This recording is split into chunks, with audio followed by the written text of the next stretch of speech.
Olá, você está conosco em mais uma edição do Conexão Futura, ao vivo, pelo seu canal Futura e também pela internet, no site futura.org.br. E o programa de hoje se dedica a fazer um pente fino nas pequenas ações do cotidiano que estão prejudicando o meio ambiente e eliminar dúvidas sobre o nosso comportamento ecológico. Se você recicla, você tem certeza que está separando os resíduos da melhor forma? A água na sua casa é utilizada da forma mais consciente? Você desperdiça alimentos por não conseguir se organizar aí ao longo da semana?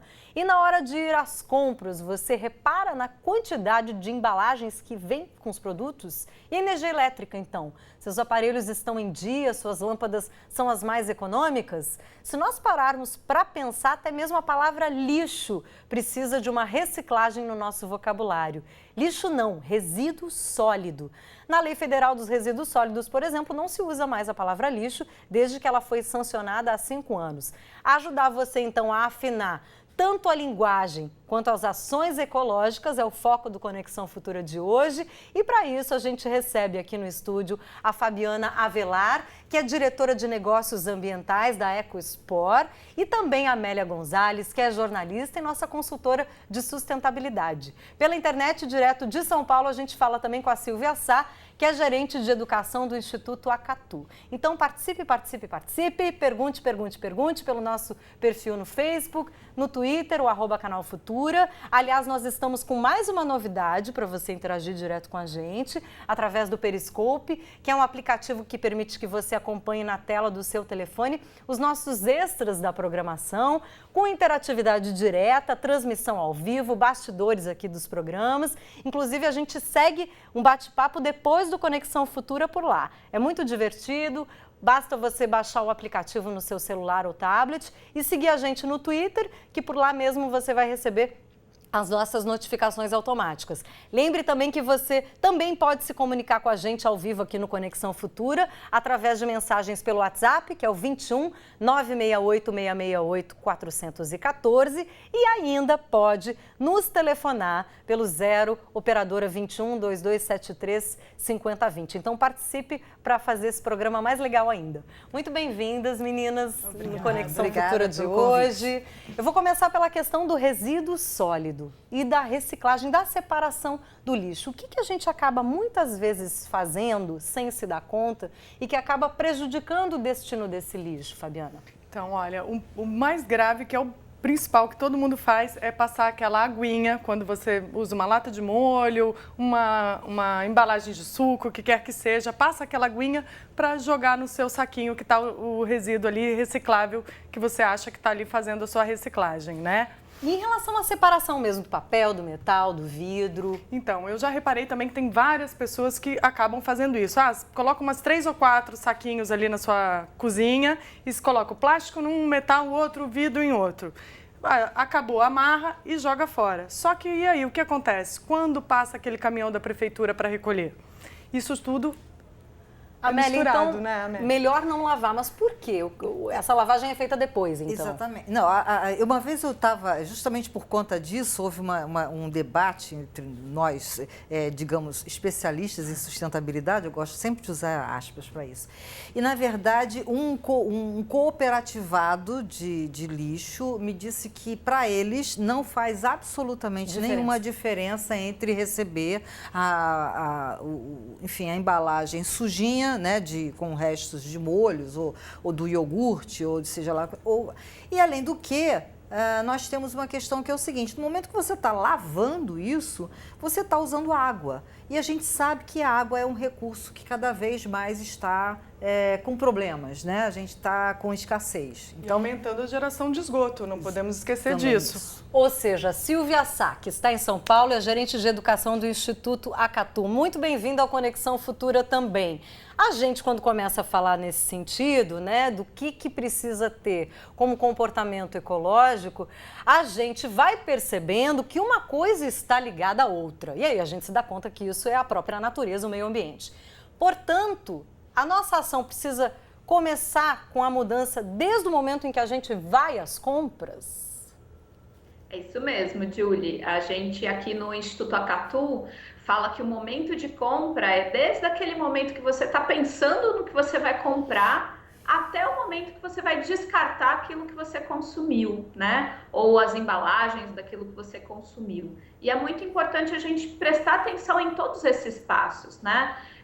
Pensando no porquê a gente está comprando aquilo, será que eu estou sendo incentivada pelo marketing que está relacionado às coisas que eu estou comprando, ou de fato eu preciso dessas coisas, né?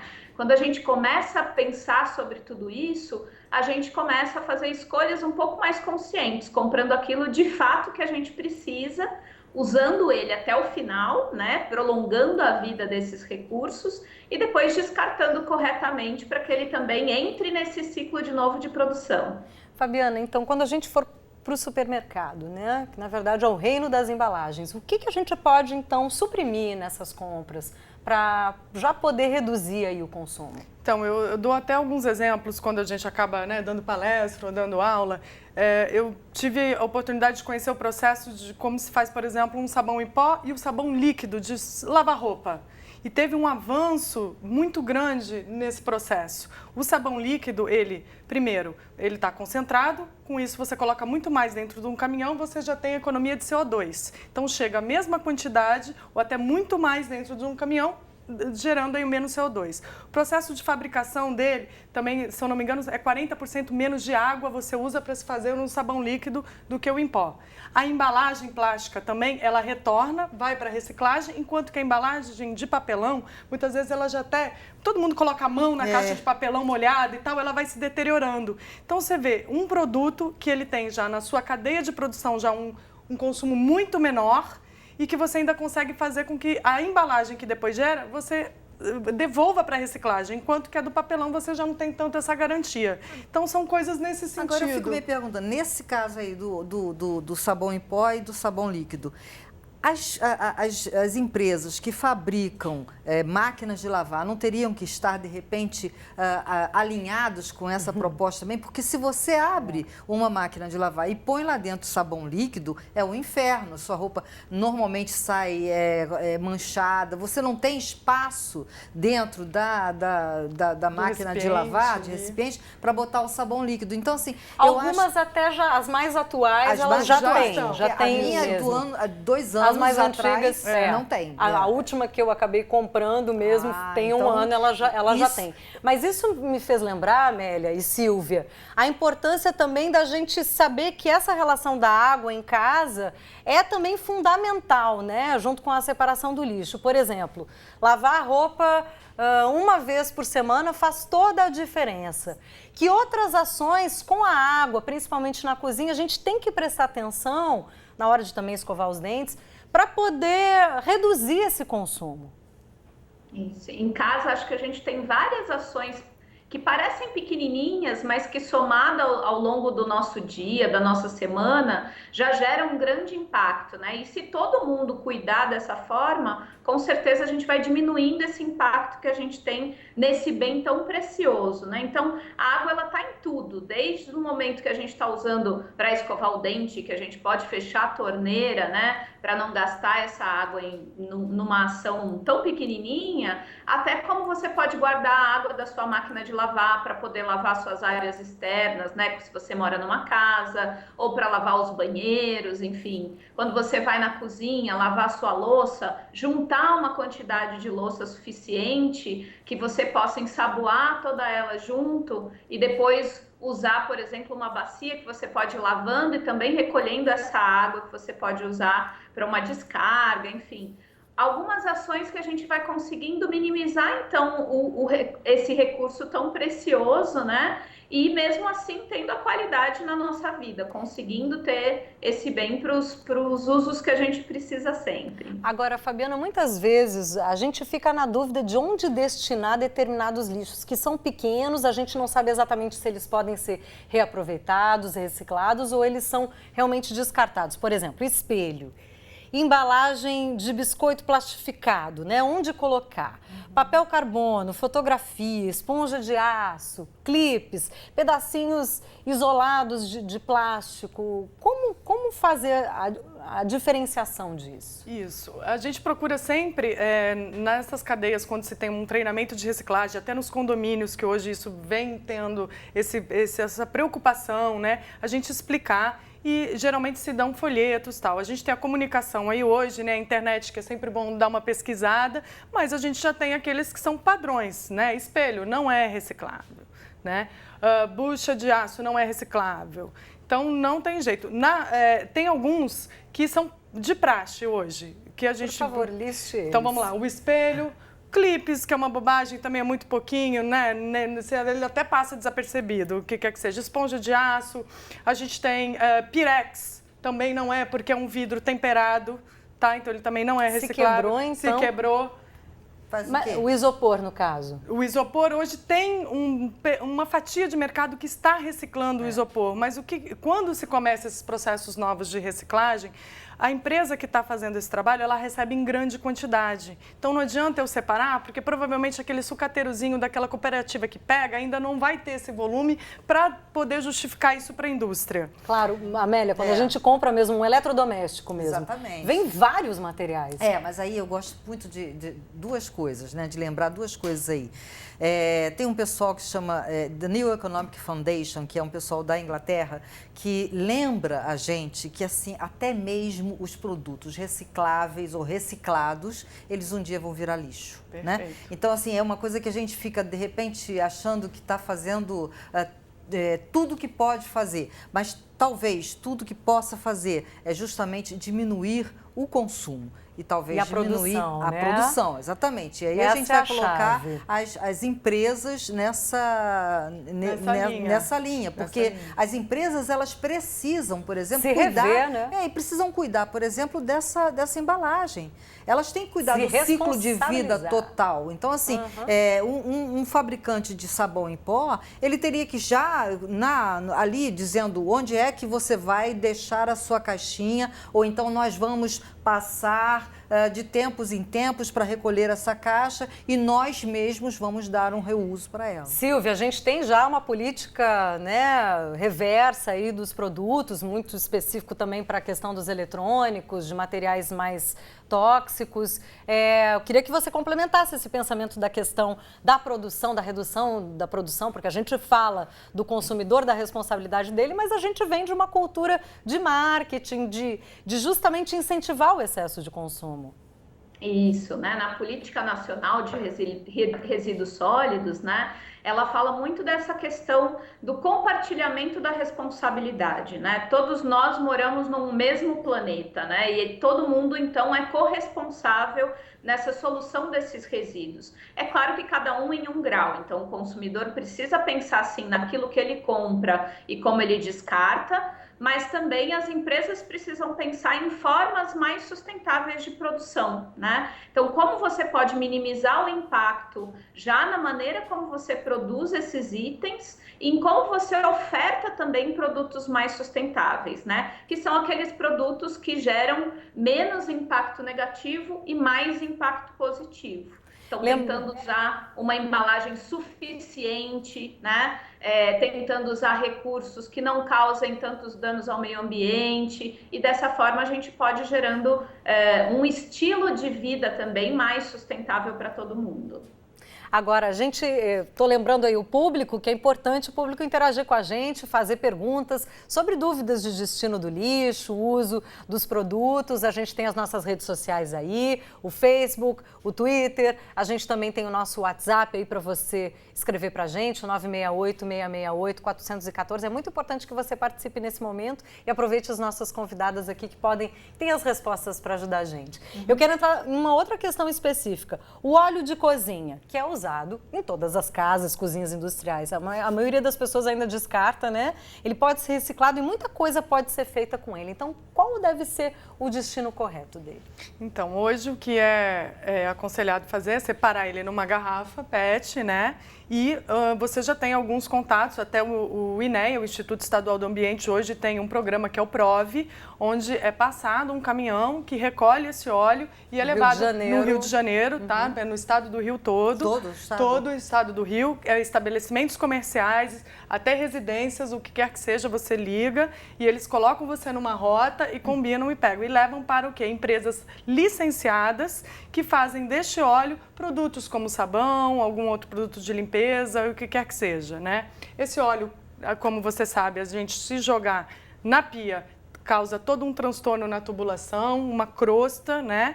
Que faz com que a gente bloqueie aí para o tratamento do esgoto, a água que a gente usa, então ele atrapalha em tudo, além do próprio tratamento do esgoto. No vaso sanitário também. Nem pensar, por favor, no vaso sanitário não. Agora, Amélia, a gente estava discutindo antes e até o Jorge Mello, editor do nosso programa, comentava que em São Paulo, por exemplo, a decisão dos supermercados de não oferecer sacolinha plástica gerou uma grande questão. Gera. Até porque, se você reparar bem, essa questão de sacolinha plástica, ela virou a vilã número 1 de toda a questão ecológica, né? Todo mundo agora, ninguém mais quer saber. O que eu acho que, assim, tem um lado que é muito bom, porque eu, por exemplo, acho muito mais prático você carregar, ir para o seu supermercado carregando um bolsão, porque você, em vez de vir com aquele monte de sacolinha, você vem com uma única bolsa. Agora, começou a acontecer também uma coisa que eu não acho muito legal, entendeu? Os próprios supermercados, obviamente, são empresas e têm que gerar lucro, eles começaram a usar isso para vender umas bolsas, ecobags, seja lá o que for, por um preço que não é pouquinho, não. Tem alguns que cobram até R$4, R$5 por uma bolsa para você. Então, assim, tem que ter, eu acho que nessa questão toda, tem que ter uma espécie de bom senso, se a gente pode falar assim, entre o próprio consumidor, que sim, está consciente de que essa questão das sacolas plásticas, elas são um inferno mesmo, elas têm mesmo que ser consideradas as grandes vilãs. Recentemente, a gente viu uma foto no Oceano Índico, tem uma ilha de lixo, de plástico, e o que faz mal para peixes, o que faz mal para baleias, o que faz mal para... Gerando a morte mesmo. Gerando morte. Então, assim, isso sim tem que tomar conta. Mas por que também vender, né?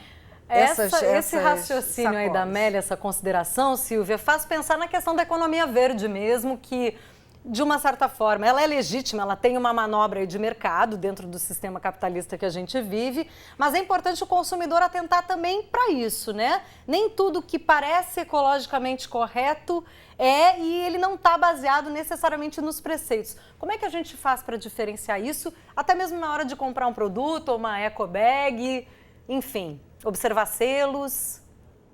Acho que uma forma é observar alguns dos selos que a gente já tem no mercado, mas isso ainda com o aumento também desses selos, também começa a ficar difícil para o consumidor entender qual a diferença entre um e outro, né? Então, o que a gente sempre fala para o consumidor é também estar atento, por exemplo, ao que as pessoas estão falando desses produtos também em redes sociais, como ele pode também checar se essa empresa é socioambientalmente responsável, vendo também o que ela tem no seu site, vendo como ela fala, do que ela fez durante o ano de responsabilidade socioambiental e como ela está preocupada para minimizar esses impactos, né? Então, na embalagem tem algumas informações que a gente já pode visualizar, mas também esse outro contexto, ainda mais hoje em dia que a gente está tão conectado nas redes, a gente pode ter mais formas de receber essa informação para ver qual produto tem atributos mais sustentáveis e aí assim ajudar a gente a escolher.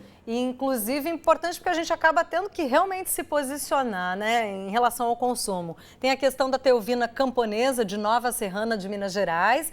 Obrigada pela sua questão no Facebook. Ela fala, seja vegano, é tão sustentável e ecológico também. Para quem não sabe, vegano é justamente aquela pessoa que não consome nenhum tipo de produto oriundo de animais, seja carne, seja a produção do mel, ovos, leites.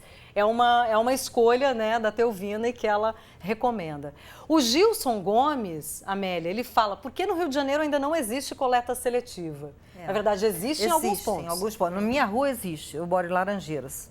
Zona Sul. Na Zona Sul. Exatamente. Mas em horários muito específicos também. Em dias específicos, na verdade, terças e quintas. Mas aí também é uma questão, ok que seja só terças e quintas, entendeu? Os porteiros estão já sabendo disso, nós, né, né? Mesmo que seja uma casa, já estamos sabendo disso. Então a gente guarda ali os nossos produtos que são recicláveis e terças e quintas colocar para o caminhão da Conlurb passar. A questão é quando não tem isso, né? Ou pior, quando você acha que sim, e aí faz com todo o seu cuidado, né? Recicla dentro de casa, bota ali e chega ali o caminhão e bota tudo no mesmo saco e leva embora. Agora, Fabiana, existe uma questão, porque em alguns lugares mais difíceis de chegar, a coleta praticamente também não acontece. Isso. Como a gente deve agir, querendo, né, ser um consumidor realmente que separa, né, os produtos? Qual é a alternativa que a gente tem se não há coleta seletiva? Olha, não tendo a coleta seletiva, o que a gente costuma até brincar e orientar é tentar fazer daquele resíduo reaproveitar. Então, a gente tem sempre um amigo ou você mesmo que tem um filho que tem escola. Então, separar alguns materiais como embalagens que possam ser utilizados para fazer uma gincana, um acessório, um artesanato, né? Por exemplo, rolha de vinho hoje, todo mundo às vezes junta, guarda, mas não, dá para você fazer vários artesanatos criar, né? E brincar, criar. É verdade. Então, o que a gente mais vê são potinhos que você coloca caneta ou faz um porta-retrato, o que quer que seja. Sempre assim, dentro das instituições, a gente procura buscar isso muito com os funcionários, né? Olha só, você está jogando isso no lixo, por quê? Isso não daria para a gente fazer, de repente, no final do ano, uma campanha, que cria o objeto melhor, o que quer que seja. Então, tentar reaproveitar dessa forma, minimizando assim a geração. Agora, essa questão da criatividade, existem muitos artistas também que trabalham já com esse conceito, Isso, né? E vai ao encontro do que você comentou, né? De toda uma nova relação com o meio ambiente. Exatamente. E quando a gente fala em nova, sabe? Eu estou muito intrigada que eu estou lendo um livro atualmente, um livro que acabou de ser lançado sobre o estado do mundo de 2015.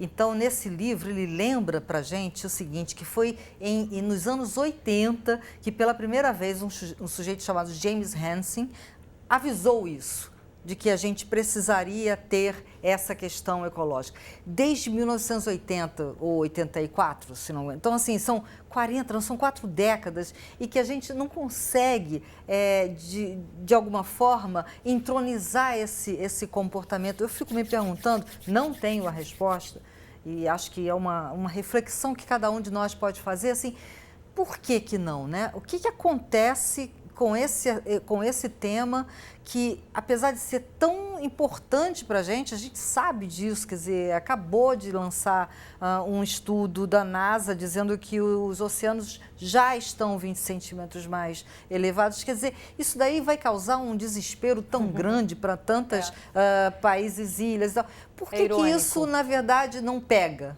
né? Gente, uma última mensagem da Silvia nessa linha da Amélia sobre reflexão. Silvia. Eu acho que a gente também precisa tornar esse novo estilo de vida, né, esse estilo mais sustentável de vida, também desejável para as pessoas, né? Eu acho que quando a gente começa a falar de todas essas questões dos desastres que estão acontecendo, da questão da mudança climática, é claro que a gente tem que saber da gravidade de tudo isso, mas isso às vezes também paralisa as pessoas, né? Então, como a gente também mostrar que esse novo estilo, além de fazer com que a nossa vida no planeta seja possível e seja possível para todo mundo, né? Nessa geração e nas futuras gerações, como também pode ser um jeito mais gostoso de viver, né? Então, em vez de ter coisas, a gente ter mais momentos para curtir um espaço público, para estar junto com os nossos amigos, para consumir produtos mais, por exemplo, mais orgânicos, e aí eu ter uma saúde melhor. Então, como a gente pode ir modificando também aquilo que é visto como o mais legal ou mais sexy, né? Então, acho que é uma forma também da gente começar a pensar. Inclusive, esse é o tema do nosso Conexão de amanhã. A Célia Mara, de São Gonçalo, no Rio de Janeiro, ela diz que trabalha com artesanato, se preocupa muito com essa questão, recicla muito jornal e vidro, fazendo peças, e ela tem procurado até mesmo ensinar para as crianças. Um beijo muito grande para você, viu? especial para você, Célia Amara. Obrigada a vocês. Infelizmente Obrigada. o programa acabou. Que Foi pena. ótimo, foi um prazer recebê-las. Até uma próxima igualmente. oportunidade, então. Eu espero você, então, amanhã de novo, a partir das 2h30 da tarde. A gente também tem exibições a partir da 00:30 às 7h30 da manhã do dia seguinte. A gente pode se encontrar também nas nossas seleções de programas no site futura.org.br. Lembrando que a gente continua esse papinho aqui por alguns minutos no Periscope e você pode acompanhar a gente através do @canal Futura no Twitter. Beijo grande. Até amanhã.